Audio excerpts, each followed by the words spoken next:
Hi, I'm John. And I'm Rachel. Welcome to church. Okay, we're online. It's church. Rachel, guess what happens in a month? What? It's my birthday. Yes, I cannot wait. Happy early birthday. Oh, thank you. But, I mean, I do get a little sad when I start to think of September because, like, fall's here. It is here. I know. It's already starting to feel like fall a little bit. I know. Last Sunday it was like in the 90s, and then this week I felt like I needed a sweater. It's real. There were leaves on the ground. Like, what's happening? Do you know what I heard, Rachel? What? This fall may be like no other. How so? I heard that Starbucks is already out of pumpkin spice. You're kidding. Like, there's a pumpkin spice shortage, okay? I'm going to go to the pumpkin farm, not to carve pumpkins, but to spice my own pumpkins and then make it for somebody. Thank you. I think America's going to be really grateful for that. You know what, America? You are welcome. But this is a very special day. Okay, we have a special announcement at the end of service. Pastor Jim is going to be giving us a regathering date.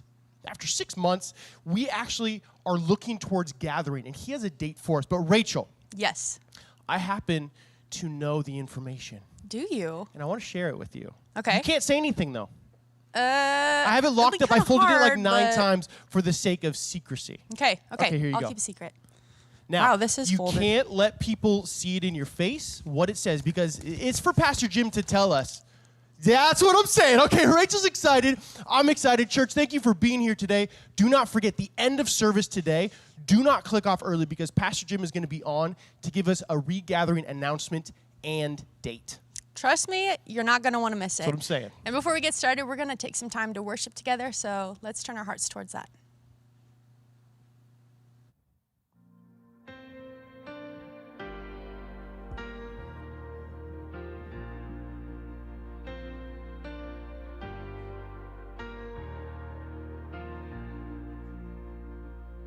The weapon may be formed, but it won't prosper. When the darkness falls, it won't prevail. 'Cause the God I serve knows only how to triumph. My God will never fail. No, my God will never fail. I'm gonna see a victory. I'm gonna see a victory. For the battle belongs to you, Lord. I'm gonna see a victory. I'm gonna see a victory. For the battle belongs to you, Lord.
what the enemy meant for evil, and you turn it for good.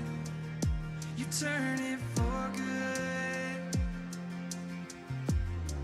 You take what the enemy meant for evil, and you turn it for good. You turn it for good. You take what the enemy meant for evil, and you turn it for good.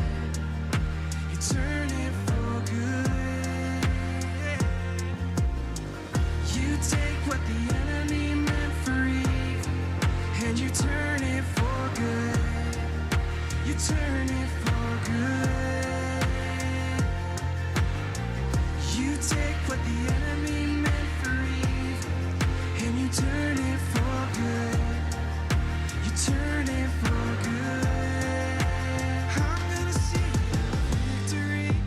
I'm gonna see a victory. For the battle belongs to you, Lord. I'm gonna see a victory. I'm gonna see a victory. For the battle belongs to you, Lord. I'm gonna see a victory.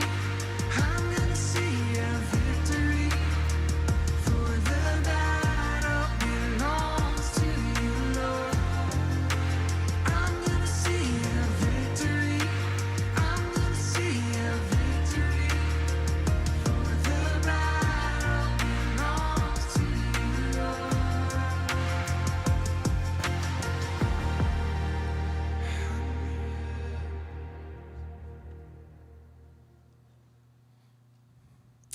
Thank you so much for worshiping with us this morning. And we're actually going to have some more time at the end of service to spend time worshiping. But first, we've got some exciting announcements for you guys. Church, it is week 4 of the care movement. In the comments, just go ahead and write care movement, because this movement of care, it's doing big things. Okay, and if you've had the opportunity to purchase a shirt, okay, the cool thing about those shirts, it said Dare to Care, they were black, they were awesome. Those shirts are gonna do 3 things for you. Thing number 1, you're gonna look great. I mean, come on, it's a good look good in the shirt. Thing 2, those shirts are giving. As you buy a shirt, you're actually giving a shirt. And not only are you giving a shirt, but you're giving work. Okay, so if you buy a shirt, we're actually funding somebody to make those shirts, and then they're giving them to somebody in Kenya. How cool just to see that movement just keep going. Your care is making a difference. So church, if you've got a shirt, thank you so much for giving in that way. It's so good. It's a win-win for sure. Hey, John, guess how many this month? Like 7. A little bit more than that. 8. Yeah, there's actually been over 3,000 acts of care that have happened this month. And that's just the ones that we've been able to count, let alone the things that have been happening behind the scenes. And that's amazing. That's something worth celebrating, absolutely. So thank you for participating in the care movement and just for loving people really, really well. Here's an opportunity for you to care. Sometimes care just looks like inviting somebody into what you're doing, especially in this season where we're apart. Just being involved in something and feeling like you have community again can be a big deal.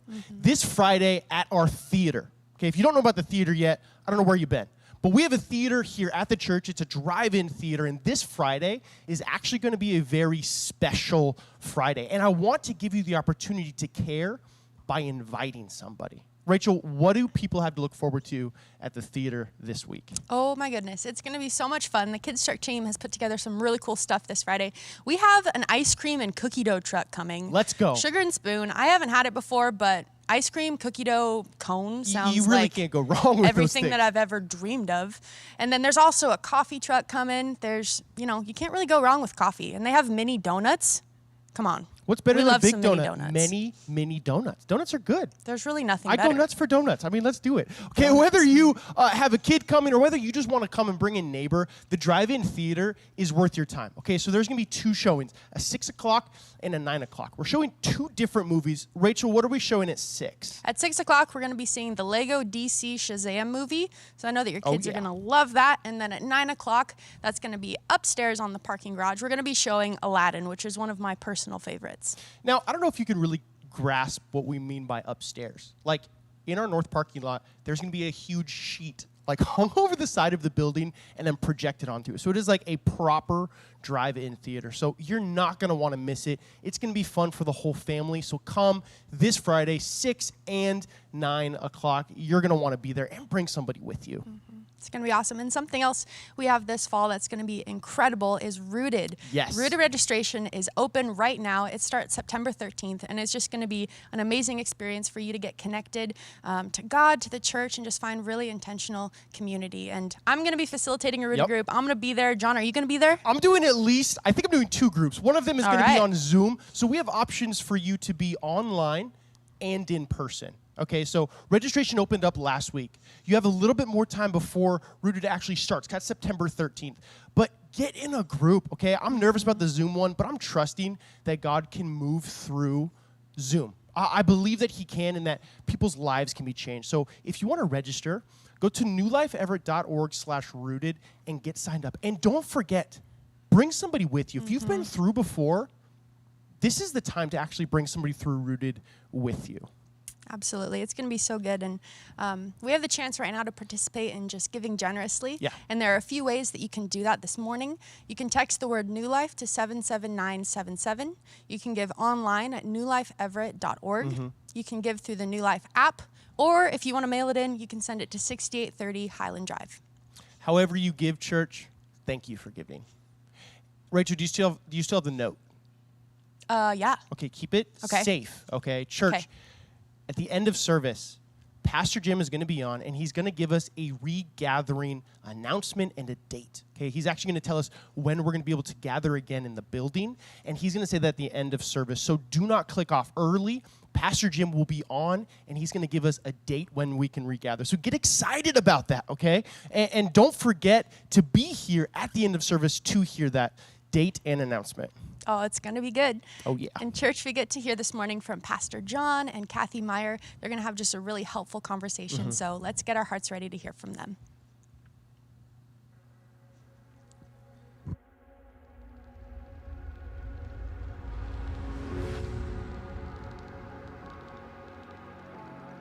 Every project unfolds in different stages. The process of planning, the effort expressed through hard work, and the decision to either finish what was started or to stop and set it down. From the beginning, God has been working on a project of His own. His desire is to bring life back into this world, and part of His plan is that He's invited us to partner with Him. The book of Acts is key to understanding this invitation. The reason we sit in these seats in part is because of what happened in those early church hours. We today stand and sing on the shoulders of those who served before us. Their story is our story. And to better understand how to complete the mission that Jesus has given us, we must better understand the mission that Jesus gave them. See, God will finish what He started, and for that reason, we have unfinished business. Hey family, good to be with you today. Pastor Jim has been leading us through a mini-series called Living Sent, studying the life of Barnabas and Saul as the Antioch church sends them out on a mission from God. And one of the things he talked to us about last week is that sometimes living sent means going where God tells us to, and sometimes that first step is a step back home. Today I get to spend some time with my really good friend Kathy Meyer, who I know you know well. Kathy has been a great help to me personally, Kathy, pastorally and professionally. She's been part of my journey back home where God is taking me through some things in my past as a part of leading me into the future. So we thought it'd be fun to have a conversation, not so much about me, but just about that general concept. Why sometimes does God bring us home before He sends us out? And oftentimes we have these kind of lines of demarcation in our lives that we look back and we find. One of mine's 8th grade. So 8th grade, my dad enrolled me in a new school. And unbeknownst to me, he changed my name. So growing up into 8th grade, my name was Jonathan. Everybody who'd called me Jonathan. My dad apparently thought it would be a good idea to change my name to John. So my introduction to my new school in my homeroom class was to be the one kid who didn't know his name. That's a story for another day. But now I have people in my life who know me as John and people in my life who know me as Jonathan. And those who know me as Jonathan, they're kind of stuck there. I never got older than 14. And it seems to me that sometimes God takes me back to those moments, takes me back home to help me figure out, is it John or is it Jonathan who's driving the bus right now? Yeah. So Kathy, as we kind of talk about going home, God leading us to some of those places as part of living as a sent people, one of the things I'm really interested to hear from you is how do we revisit the past without reliving it? That's a great question. A lot of people come into my office with the expectation that we'll just kind of skim through that and I won't relive it. Yeah. But that's not really possible. If you haven't worked through issues of pain and you've suffered significant attachment injuries, John, or losses or traumas, and you haven't worked through that, even talking about it is going to stir strong feelings. But sometimes we have to go into the pain, we have to go into the emotions, the exact opposite direction that we want to go before we can get freedom. And a lot of us have spent our whole lifetime trying to suppress and avoid and manage things we'd rather not feel, thoughts that just overwhelm us, that we just don't want to go there. And so I think it's important to say, if you're doing this work, it's not going to be comfortable, usually. I can attest to that. This is Yeah. true. Well, But it is fruitful. It is so fruitful. Yeah. So there's something cathartic, something healing about revisiting some of these things in the past. I think it's important for us to remember when we're talking to people, or when I'm wrestling through, when I'm sitting in your office. Yeah. It's important for me to remember that some of these conversations I have may be very hard. Some of them may not be, but they're all part of a process of Jesus wanting to produce healing in me. Yes. So there's this sense of trust that I'm not going to these places alone. I don't think Jesus sends us home. I think Jesus walks us home. Yes, John. And there is this kind of spirit-driven, life-giving encounter that can take place if we're willing to let Jesus walk us there. So I hear you saying you can't necessarily revisit without, in a sense, reliving, but you don't have to stay there. Yeah, and John, the other point I want to make is we are reliving it more than we realize. Talk to me about that. Because when something happens that really affects us emotionally and produces an adrenal charge, we call that a trauma. And if we aren't able to process it and resolve it, if we don't have compassionate witnesses to our suffering and people when we're kids that can help us work through it, those memories get stuck in our brain in their ego-specific state. That means the stage of development you were when the event happened is how the memory is stored. And traumatic memories get fragmented, John, and they get broken up into thoughts, emotions, body sensations, even smells, sounds, reactions. And so any thinking that gets triggered in you when that memory gets triggered, if the event happened when you were 6, it's 6-year-old thinking. It's 6-year-old emotions. It's 6-year-old reactions. And so when we think of memory, we think mostly of explicit memory. That's the running details of what happened. But trauma is stored as implicit memory. So trauma survivors, they don't have memories, they have symptoms, we like to say. So they'll get flooded with emotions that they know are completely out of proportion for the event today, or they'll get flooded with thoughts that they know are irrational, that they just can't shake, or they will end up reacting to something in a way that's totally inconsistent with their heart, their faith, and their value system.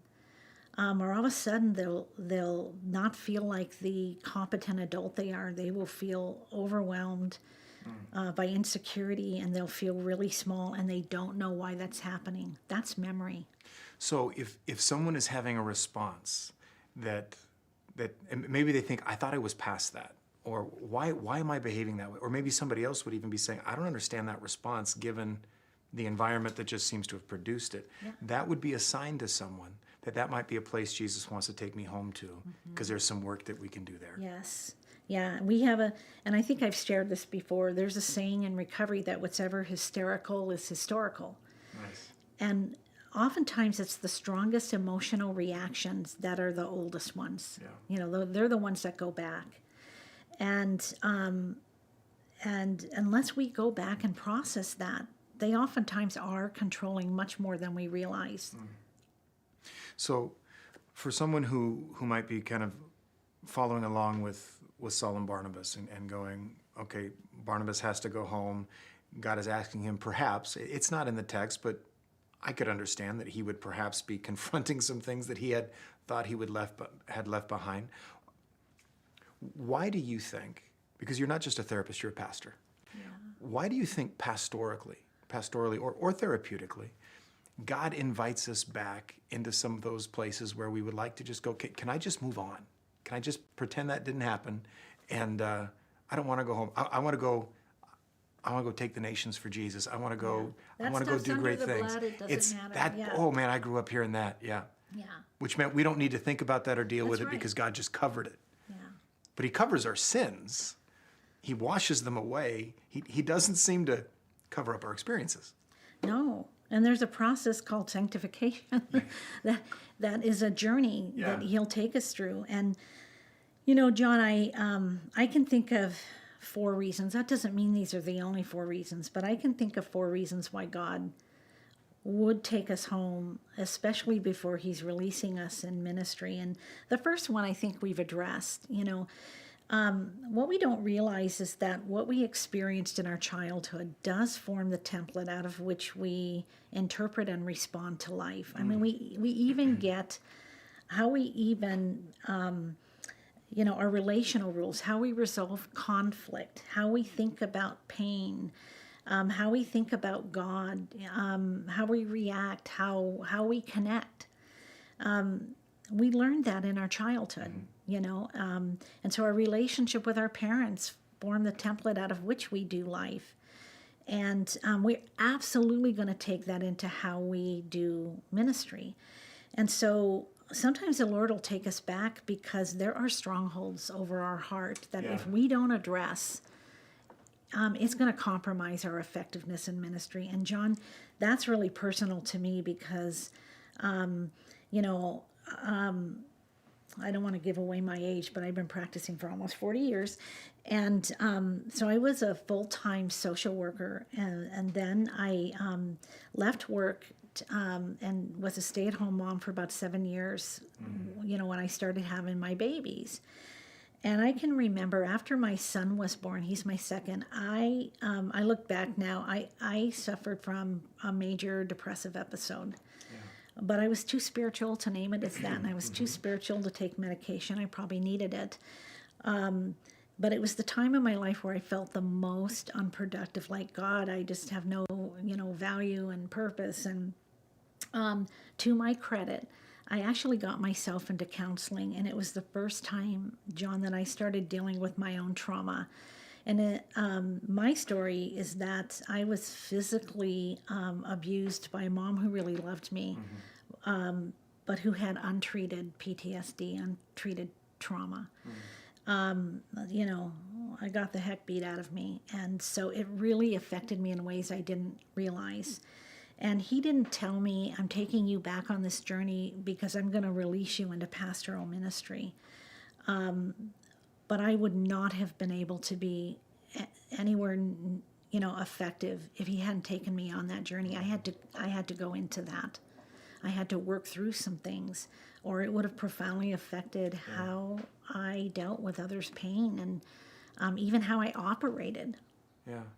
So two quick thoughts, Kathy. One, kind of by virtue of our assignments pastorally, most of our examples come back to, and then I became the kind of pastor that I wanted to be, that I needed to be. But this isn't a journey for pastors. This is a journey for disciples. This is the journey to become the mom I want to be the grandma I want to be. God takes us back to those places to make us who He's designed us to be, to walk fully into the shalom of God. I think that's important for me to remember, because otherwise I can inadvertently assign the journey with a vocation. The second thought, I'd like you to speak to this just briefly. For me, trauma is a scary word. Yeah. Like I hear you talk about when we experience trauma, and my mind goes to my brother being assaulted in high school and being beaten unconscious. Not everybody, I think, registers trauma the same way. So I know that what we're talking about is going to be applying to everyone that we're talking to. Yeah. But what would you say to someone who would go, I've not experienced trauma. I haven't been assaulted. Why might going home still be a part of their healing? Yeah, that's a great question. So we delineate between what we call big T and little t traumas. Okay. And John, a big T trauma was, at the age of 5, while I was in the car, my mom was killed in a horrible accident, A big T trauma would be I was molested by the neighborhood pedophile at 7. Big stuff. But most of the people I deal with don't have traumas to that degree. And we know, gosh, you only need to have one of those for it to really affect your system. But most of the people, they have smaller, it's like we would call them psychological insults. Maybe they're patterns of shame that they grew up with, or rejection, or bullying in school. But the frequency was chronic. It can affect us to the same degree. And there's a lot of factors. So when we say trauma, we just mean something that happened in the past that had an adrenal charge that we weren't able to process, so our brain has held on to it. Our brain hasn't really integrated helpful. it. Yeah. And so, because that word is kind of scary. So sometimes Jesus takes us home just to get us reintegrated or realigned, so that as we're living out our faith, or living as a mom or a dad or a son, as a student, we're doing it from a place of health. And then we can become a person from whom the fruit of the Spirit flows, Yes. because we're not disintegrated. And may I give you another example? Please.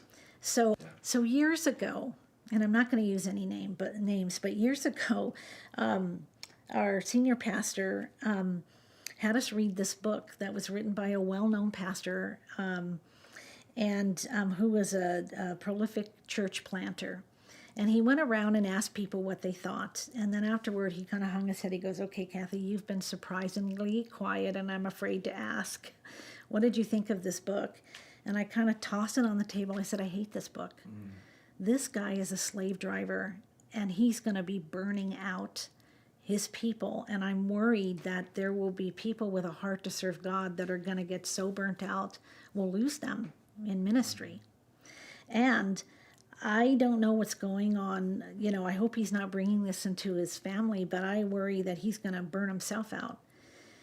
A few months later, this man stood at our convention and confessed that he had hit the wall and suffered a major depressive episode.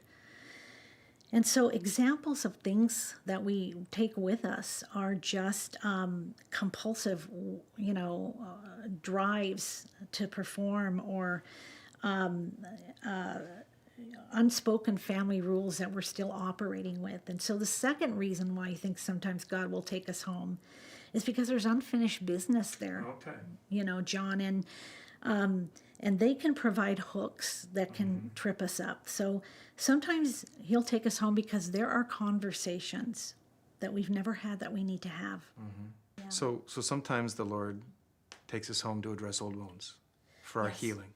Sometimes to address some loose ends. Yeah. So maybe it's a family of origin issue, maybe it's a relationship, maybe it's a forgiveness issue, but God wanting to, in the words of Hebrews, take care of the sin and those things that so easily entangle us, so that we can run with endurance the race set before us. So those make a lot of sense to me. You and I have walked a lot through both the old wounds and the loose ends as we've kind of walked out my journey. And thank you for that, by the way. You're welcome. I had to first so walk very out helpful. mine, or I wouldn't have known what to do. What to do. Yeah. Which is really important, I think, for people to understand. that I don't think anyone who is trying to coach another forward with any sense of authenticity or ethic hasn't first been there. You can't take anyone any farther in the journey of emotional, spiritual health, John, than you've gone. Yeah. And it doesn't even compute. How can I press into your pain and your struggle unless I've pressed into mine? I've had the privilege of watching my mom over the last year do that very thing. And I know she's watching right now, and hopefully I'm not going to be in trouble later. But there is a generation. This is why I'm so proud of my mom. There is a generation that was taught you don't struggle, you don't deal, you don't look in, you just do. Yeah. And so there are a number of people probably that are online with us right now who were raised in that mindset. And my prayer for them would be that you would trust that Jesus might want to take you home too, for your healing or for your disentangling. There's a third reason I think sometimes that the Lord takes us home, and that's because the stresses of this world have just deeply impacted people. I don't know if you've noticed, there's a global pandemic going on. I've noticed. People are struggling. What are the things you're reading telling us about depression, for example? Is it like it was in January? Is it coming higher? Depression has increased exponentially. You know, any of our underlying issues are going to be magnified when pressures put upon us. And we all know, this is one of the things we know, that when people are under a high level of stress, we tend to regress to younger stages. I mean, we all do. That's just our human, and we slip back into default settings, no matter how much growth and health and classes we've taken and sermons we've heard and books we've read. Sometimes we slip back to the lowest common denominator. And so if you have had control issues in the past, like that's how you've tried to manage anxiety with all of these changes totally outside of your control, you are struggling. I mean, people are struggling. If anybody has a tendency, if they were emotionally neglected, even by people who love them, the isolation that people are feeling is so hard. And, the number of teenagers I'm working with right now, I can't remember the last time I worked with so many teenagers, and they're seniors. And they're really struggling. We have such a society where, at that stage of development, it's just so important to connect with peers and friends, and we can't, And school-age kids, it's been hard not going to school, and we don't all think the same way. So even if your family is open to having some of your friends over, maybe their parents aren't comfortable with it. And that is so hard. So we're seeing depression, even in kids, and it's really hard. We need to be kind and gentle with ourselves. Yeah. It's probably helpful for someone to know, or important for someone to know, if they're experiencing something that perhaps they haven't experienced for a long time. Like insecurity or, Anger. Yeah. I mean, anger was my constant companion as a kid. And so there have been a couple moments in this kind of COVID area where I've just snapped. I mean, I'm like, where did that come from?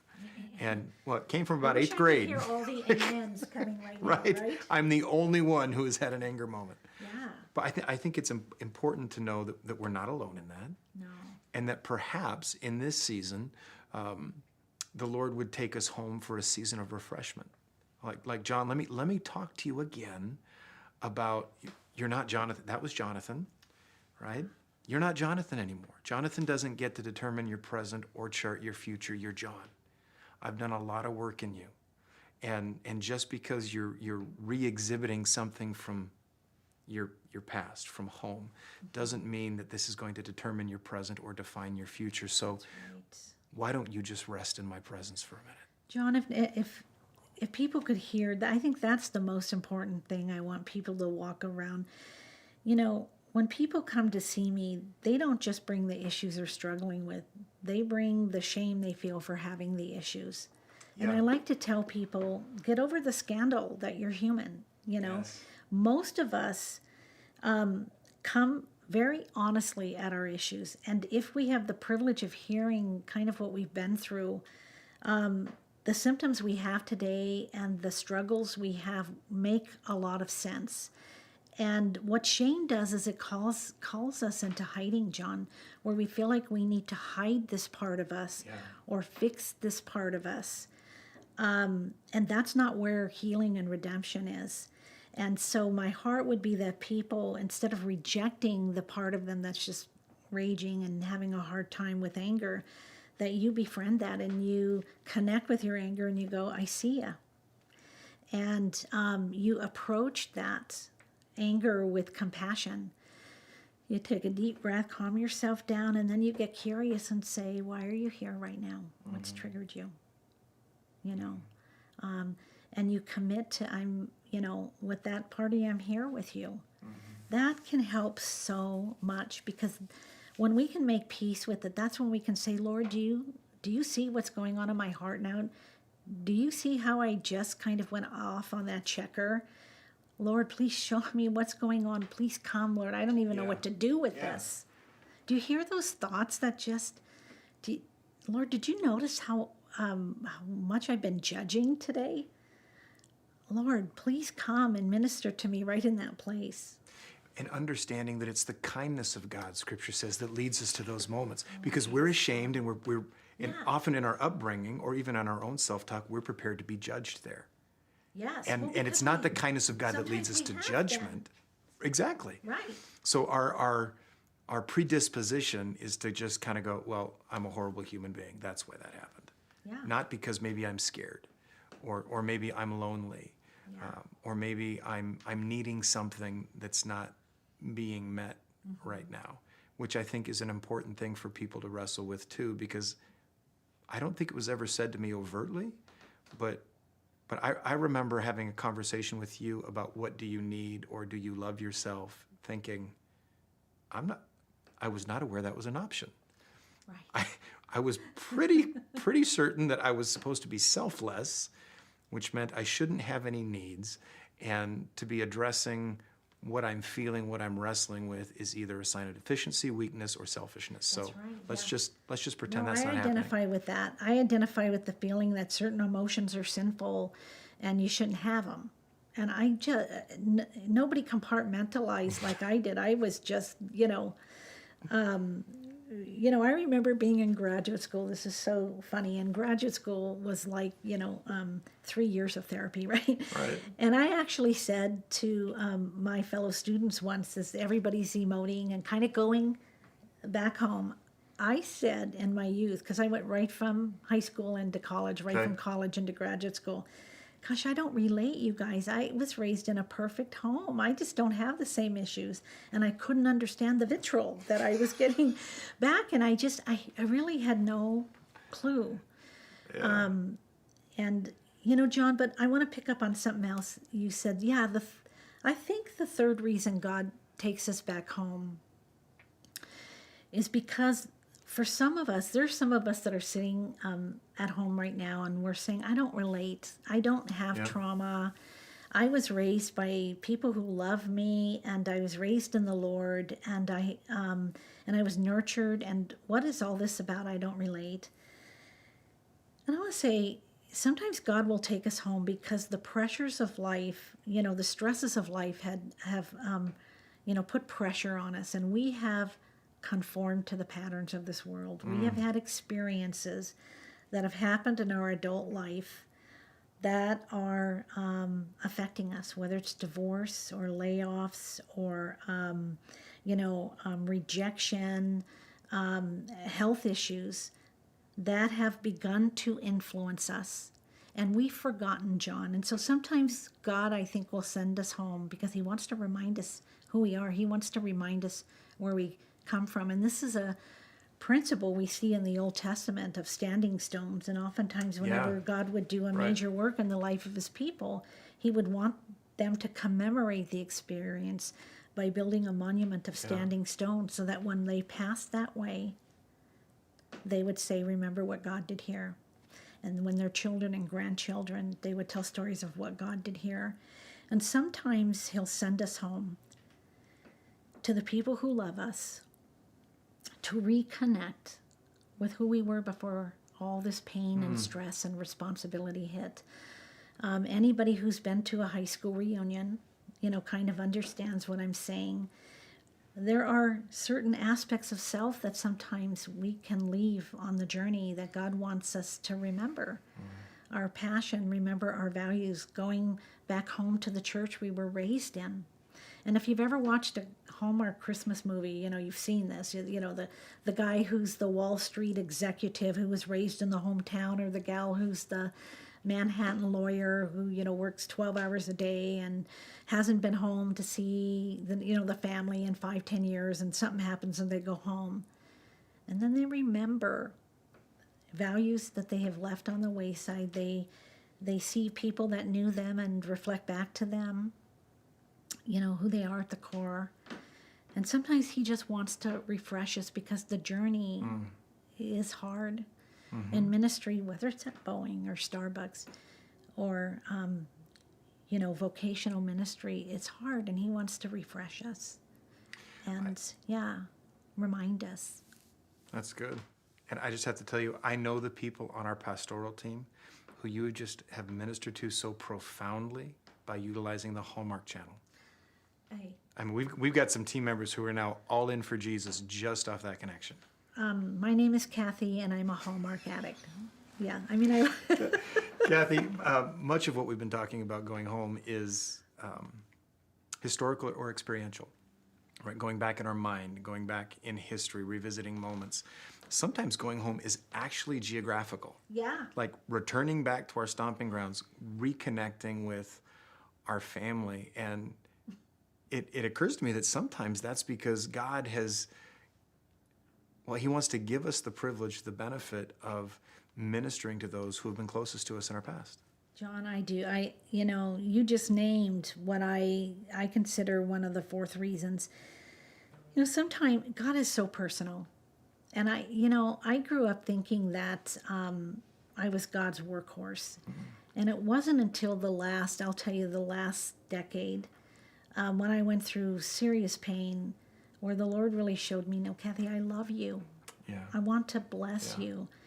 And sometimes before he'll release us, he wants to show us what he can do through us in the lives of people that we love. And that is, I love him for that. That is so incredibly amazing. And sometimes the most profound experiences are not things that we would think were profound. It might be going back to somebody in our family or somebody that we love and listening when they haven't been listened to, or validating something that they thought they were alone in. So let's not underestimate that. And, and sometimes just being with our people, I like to call it the vortex of insanity. By the way, I just went home to California to visit my family, so this is fresh. But sometimes he'll just show us things that we couldn't see until, outside of the context of just being physically with our tribe, right? I think it's good also to give them the opportunity, and they don't necessarily do it with any sense of focus or preparation, but in that environment, we're reminded of who we are and who we were and who we still want to be as they begin to revisit stories or just speak out what they see in us. One of my favorite things to do is to hear my mom say, "I'm proud of you. You did a good job." Sometimes we just need to be where that can happen. And I know for some that's a challenge because that's not language that their family uses. Yeah. And yet I would suspect that their family has a mechanism for communicating care and communicating value. And it's important for people to be able to get back there. As I'm listening to you with all four of these reasons why the Lord might bring us home, it occurs to me that they're all for our benefit.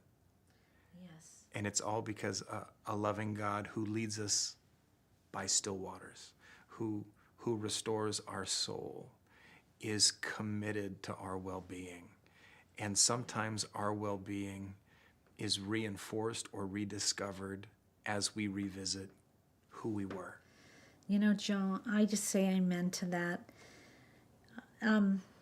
When God calls us home, it is always for our benefit. And we may not always see that. But my heart would be, you know, we haven't shared an exhaustive list at all. These are just the things that you and I have thought about. But my prayer would be, if you feel like you're in a season where God's taking you home, figuratively, physically, you're going through a tough time, and he's bringing to mind things that you've long forgotten, that some of them hurt and sting, or some of them are good. You know, my heart would be that we could sit and say, Lord, what do you want me to see? Why have you brought me to this season? What do you want to do in me? And I always like to pray, John, Lord, I know that there's so many barriers inside of me that would keep me from hearing you or responding to you. Lord, I don't even know what those are, but would you bring them to the surface? Would you deal with them? Because sometimes I don't even know what to do with with myself, right? Lord, are there questions that I should be asking you that I'm not asking? And slow down enough to just connect. Growing people and healthy people are self-reflective people. And inviting the Lord into that and say, what am I not seeing? And I think that is probably the biggest, piece of counsel I could give to people. He wants to be with us every step of the way. We're not supposed to have to figure all this stuff out. We're actually going to spend some time worshiping. And as I'm listening to you and I'm thinking about the song we're about to sing, I'm no longer a slave. That song is a declaration of someone who's gone home. That's someone who's been set free and is now saying, I can look back at who I was and realize who I am now. And something happens in a heart that lifts this song to the Lord, sings a declaration of something that they've experienced but may need to re-remember. So we're going to turn our hearts to worship. I'm no longer a slave to fear. We're going to invite the Spirit of the living God. When he speaks, everything changes. If you are struggling, wrestling, or even just anticipating as you hear the voice of God say, I want to take you home, I want to revisit something with you, let's let the Spirit of God, the grace of God, and the love of God flood us again as we lift our hearts in worship.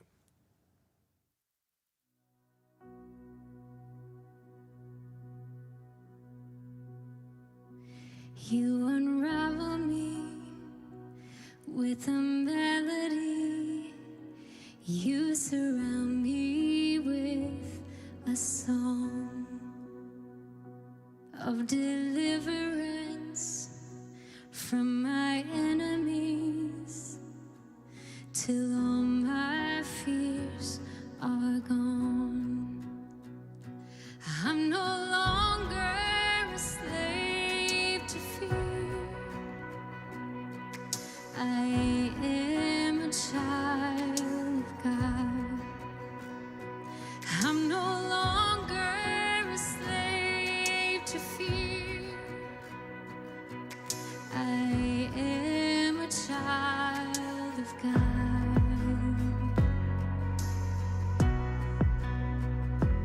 From my mother's womb, you have chosen me. Love has called my name.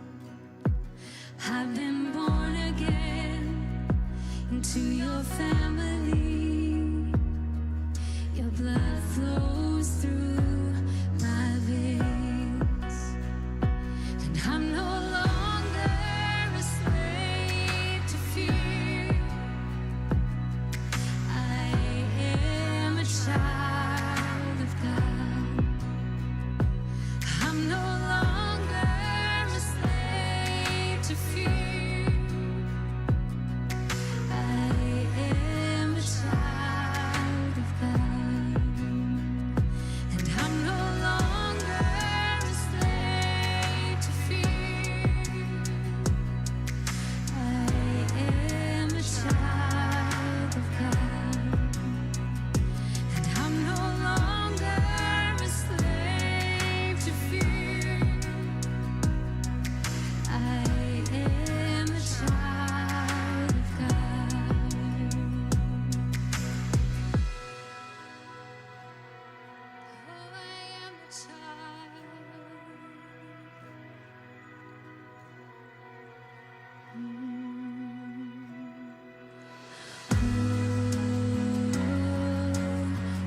the sea so I could walk right through it.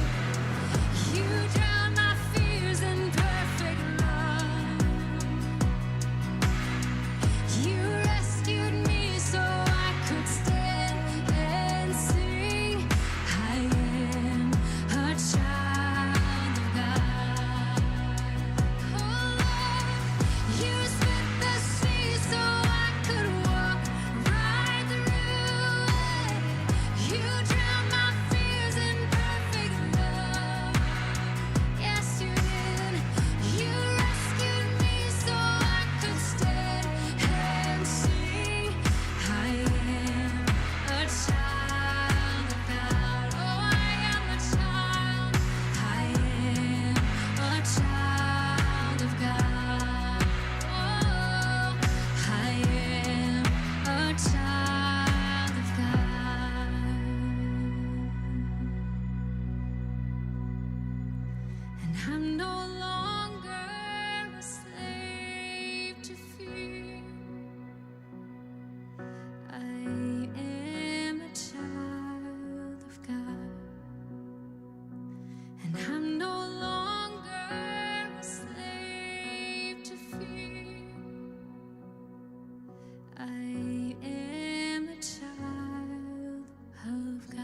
amen, right?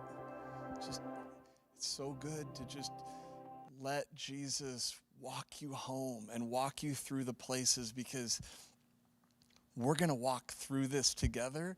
And Kathy, thank you for helping us on that journey. John, thank you for facilitating that conversation. And thank you for, oh, there I am,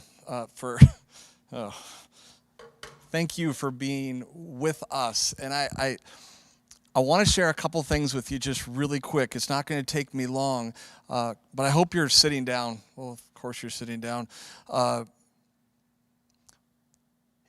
We've come to the place and the time where worship and the word is possible for us again here in this building. There's a lot to that. I want to unpack that with you on Wednesday night. Would you please join me at 7? But here's the date, September 6th. September 6th, we will be able to safely reopen and regather right here in this room.